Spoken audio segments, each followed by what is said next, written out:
the taxes starts from 15% federally alone. You have to pay both federal income taxes and provincial income taxes. Tax credit will allow you to be able to not have to pay all of this tax. Hello, welcome back to the channel. On this channel, I talk about life in Canada, studying in Canada, and personal development. Now today, I will be talking all things taxes. So I will be going through income taxes as it relates to both federal and provincial taxes. So in Canada, the federal government is the government of Canada. So it's the government that governs the entire Canada, that has their own rules. And then there are rules as it relates to provincial governments who governs the different provinces in Canada.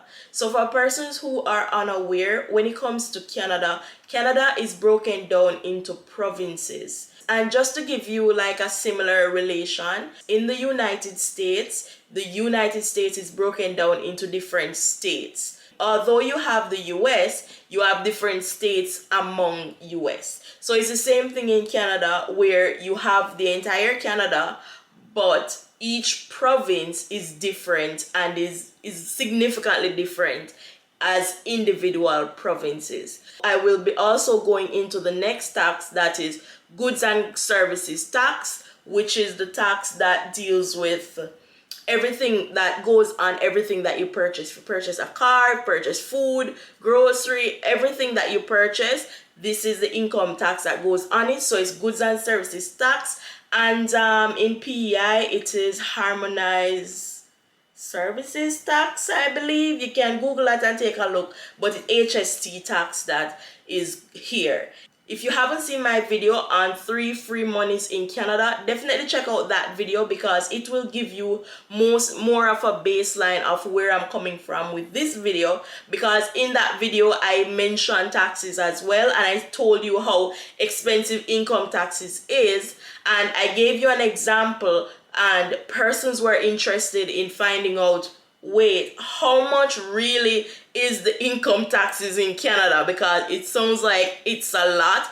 And to be honest, I know I probably spoken to 3 students who said the reason why they are not staying in Canada after they finish with school is because of the amount for taxes, and they are saying that in their home country they do not pay any tax at all. So it really depends on your goal. It really depends on what you're looking for from the country and things like that. So what I'm going to do is provide you with the information, and then you can take my information and decide what you would like to do with it.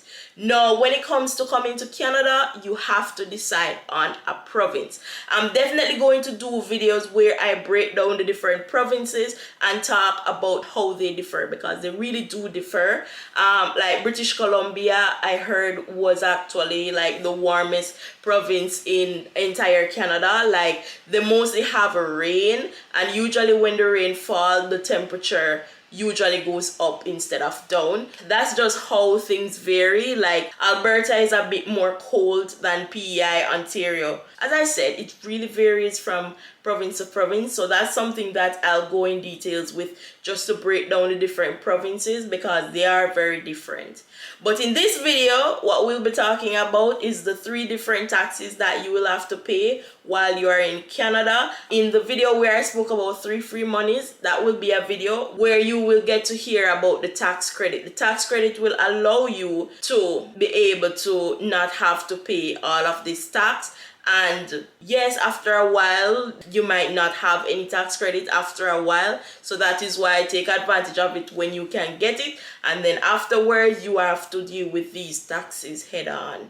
The good things about these taxes is that they are based on your income. And the more money you make, the more your taxes are. The less money you make, the less your taxes are. The issue is the taxes starts from like 15% federally alone. That does not include provincial. You have to pay both federal income taxes and provincial income taxes. So let me get into it. I'm going to share my screen so that you can see the breakdown with me. I did use a government website to look at the amounts first, But the problem was I had to consistently click and then go back and then click this province, then go to it. So because of that, this website, it really breaks down everything in just the one thing, and I don't have to go back and forth. So that is why I chose this website. But I did look at the official website first, and then I came to this website because it had everything just on this one spot.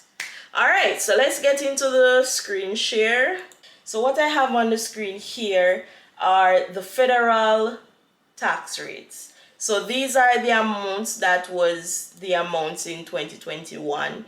They don't change significantly throughout the years, so that is good. But these are the amount of taxes that you will need to pay federally. So what you can see here, we have 49,000 and less, so $49,020 or less. You have to pay income taxes of 15%. This is on every money that you make that is 49,000 and less. You have to pay income taxes on it. So that is the first income tax that you have to pay, and this is 15%, and this is just for federal.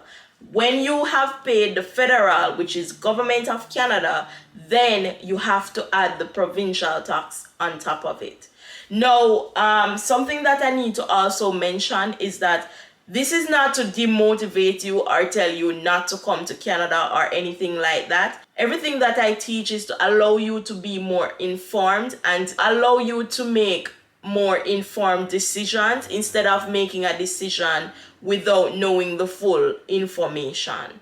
So maybe you come to Canada and then after hearing about the taxes or after being taxed, then you decide to go back to your home country because you didn't like the amount that is being taxed. But everything here is to just help you to make an informed decision. It is not to demotivate you in any way. So just bear that in mind. You can make the calculations, but let's look at the next one. So federally again, if you make anything over 49,000 to 98,000, it's 20.5%. $98,040 plus $151,000 to $987,000 is 26% that you pay in taxes, and then you have 151,000 to 216 is 29,000, and anything more than 216,000 is 33% of income taxes. So on top of this that you need to pay, you'll also need to pay the provincial taxes right here. Right here, provincial and the territorial tax brackets. So you have first up British Columbia. This is one of the provinces in Canada.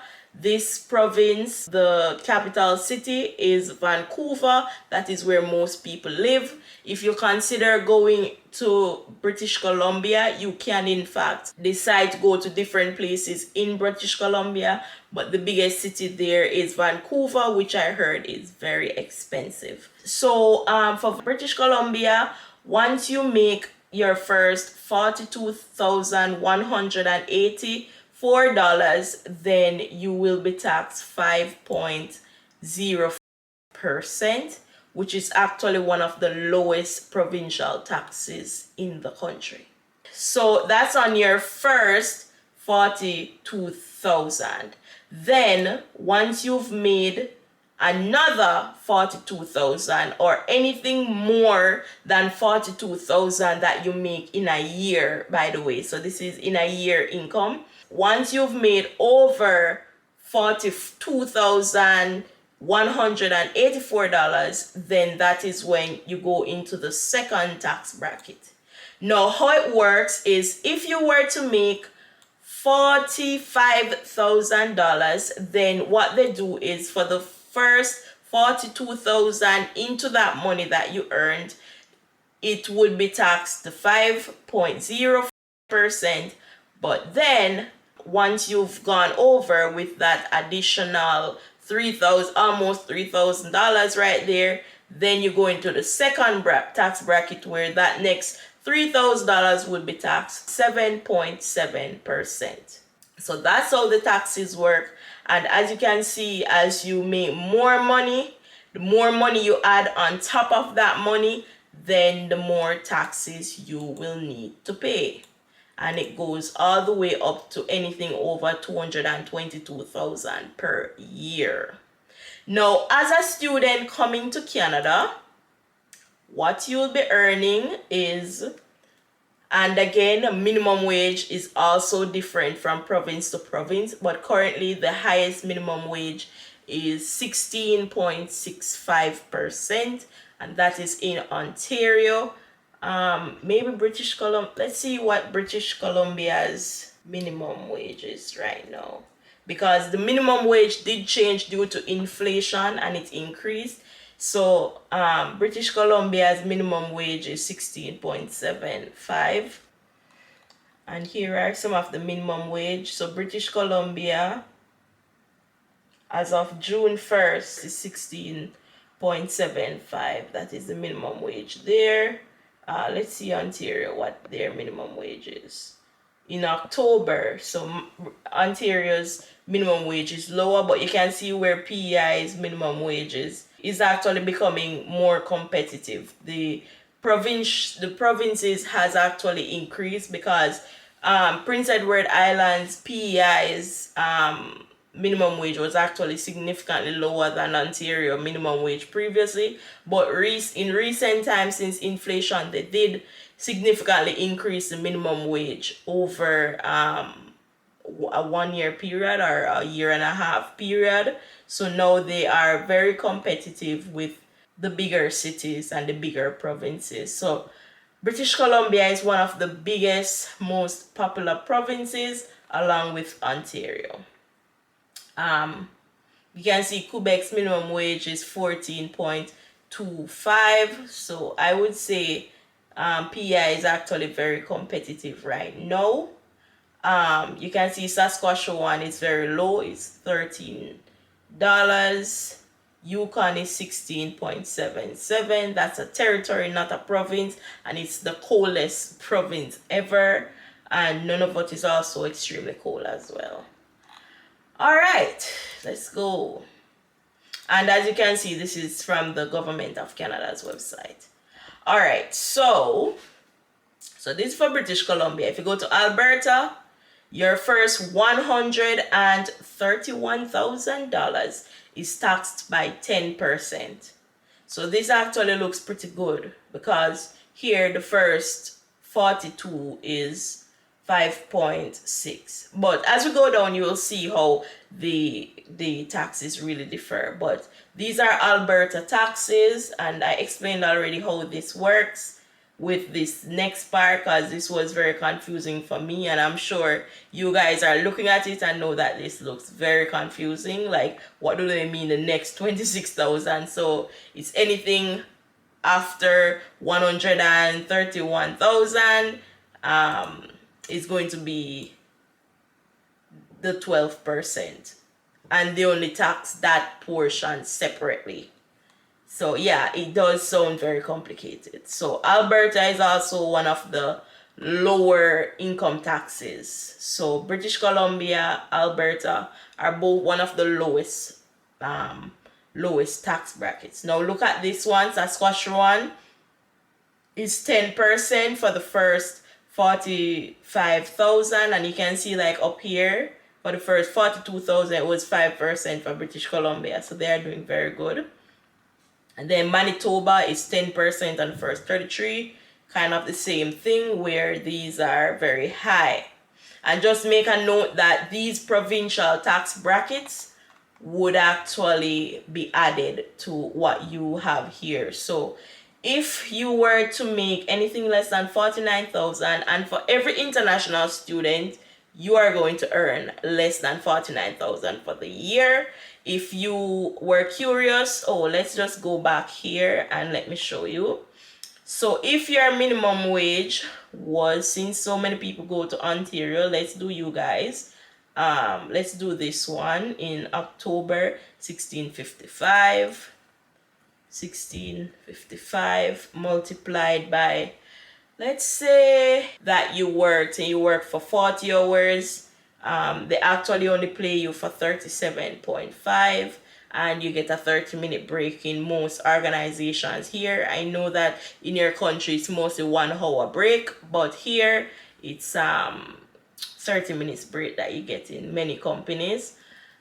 So here you have, what did I say? So 16.55 multiplied by the amount of hours for the week. So you will be making $660 for the week, multiplied by 4 weeks gives you the monthly income of $2,482.50, multiplied by 12 months in a year, that gives you $29,790. So let's say that's your income, about $30,000. So your tax bracket would be right here, 15% tax, plus here. So if you made as what did we say, almost 30,000, then it's right here, 5.6%.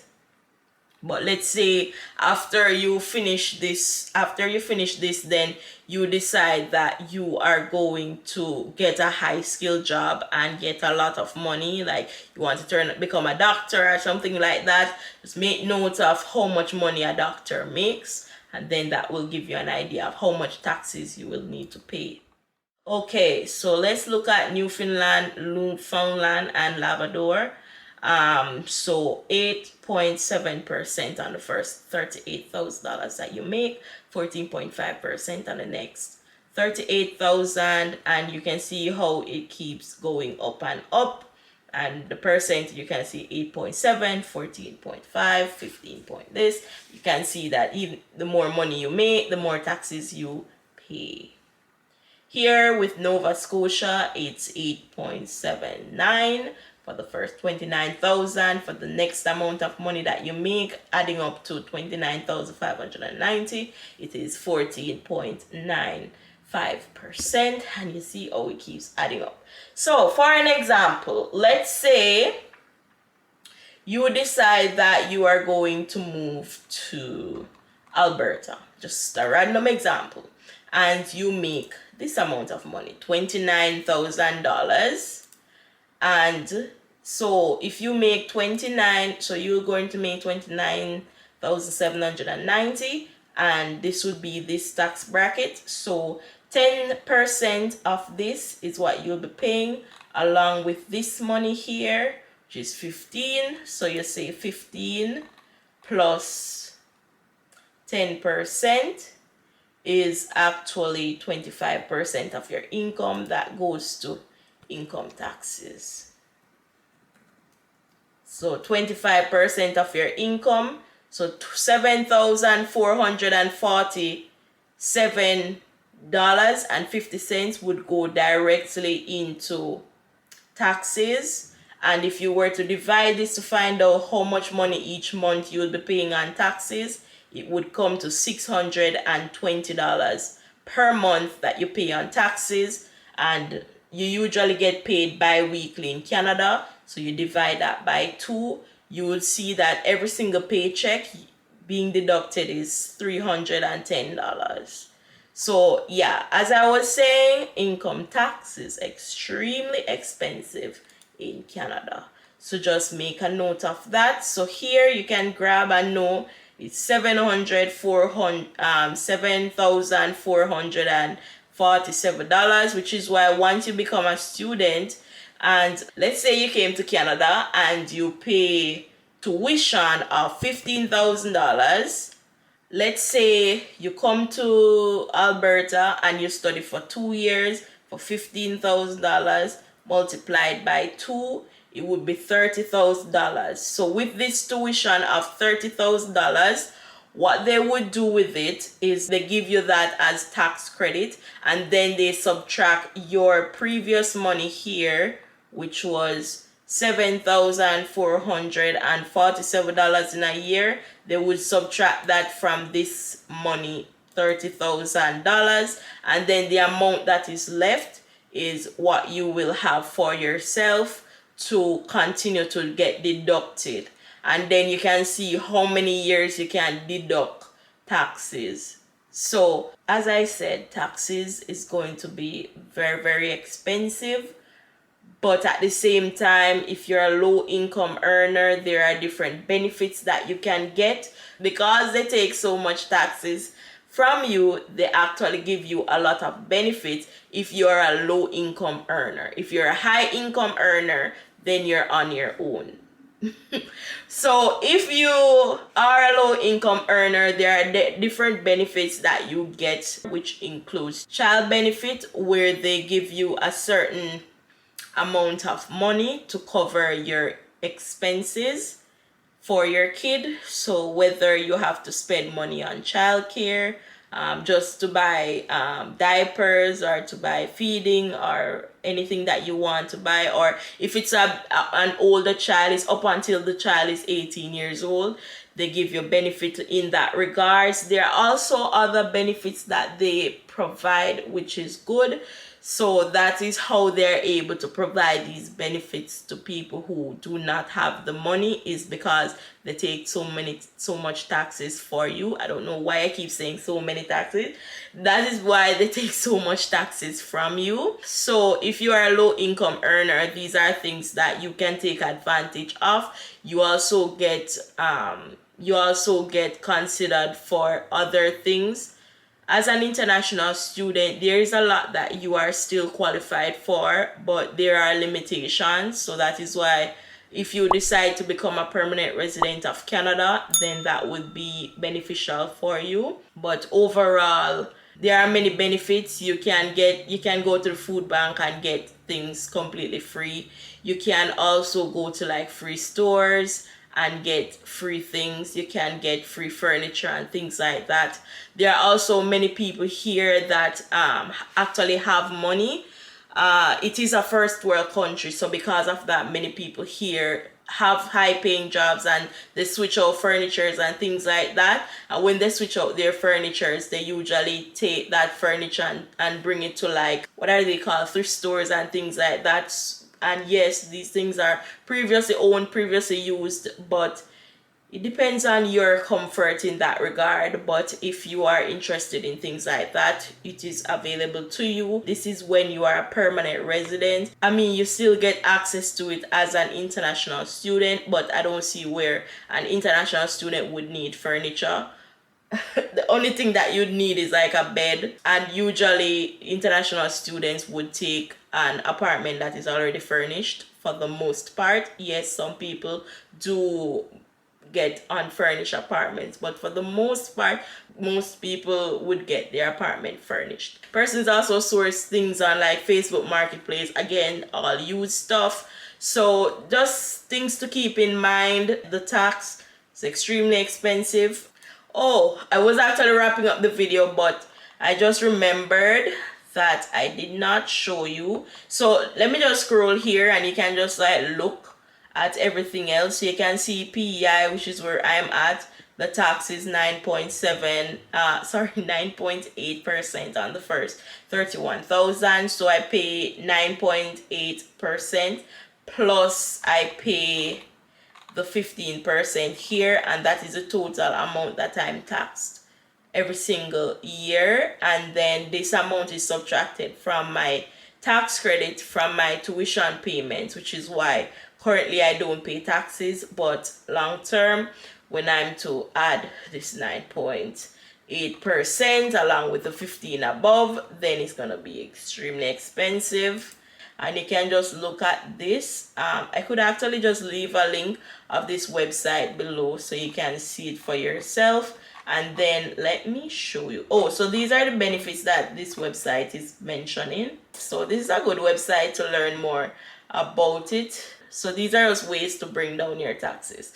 And then it goes to, these are the goods and services taxes, where you are taxed on everything that you buy to eat.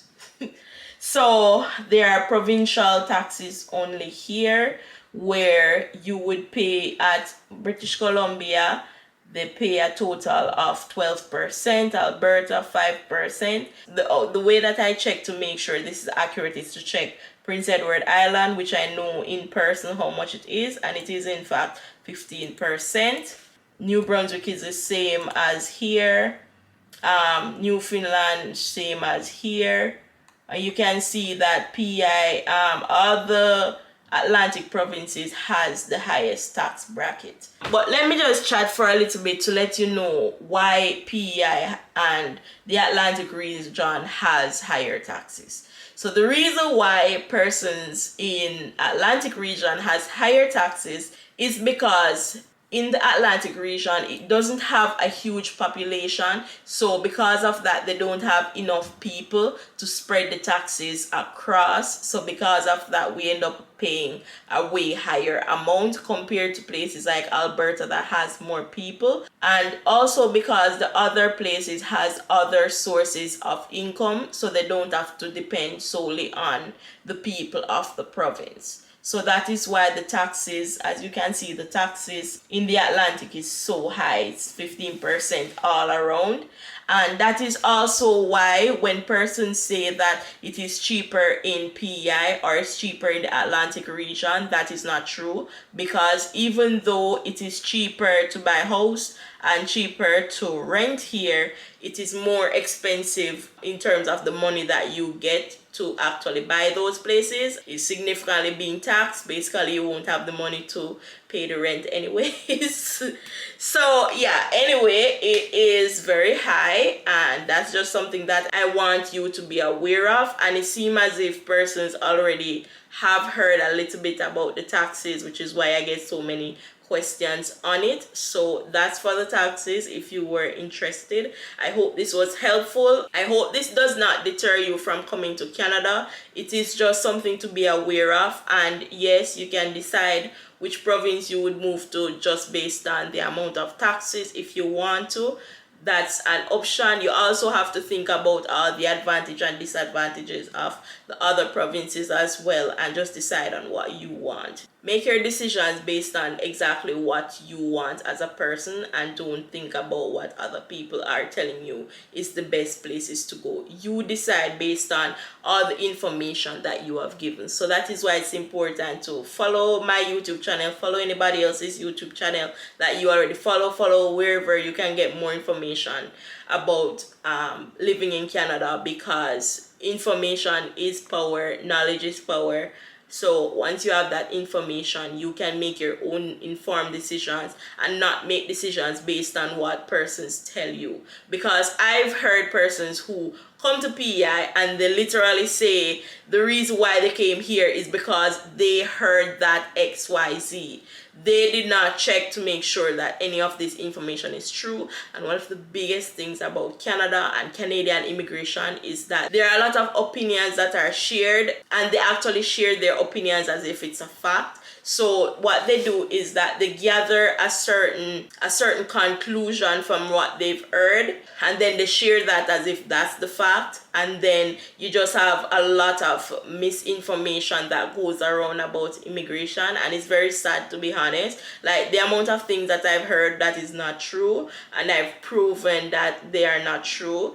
It's just sad that so many people think that so many information is true, and it's not. Same thing with persons who get the deportation. Probably they were also tricked. There is a lot of scams and trickery that is involved in immigration, because so many people are coming here and people just don't care about being legitimate. They just care about doing whatever they want to make some money immediately.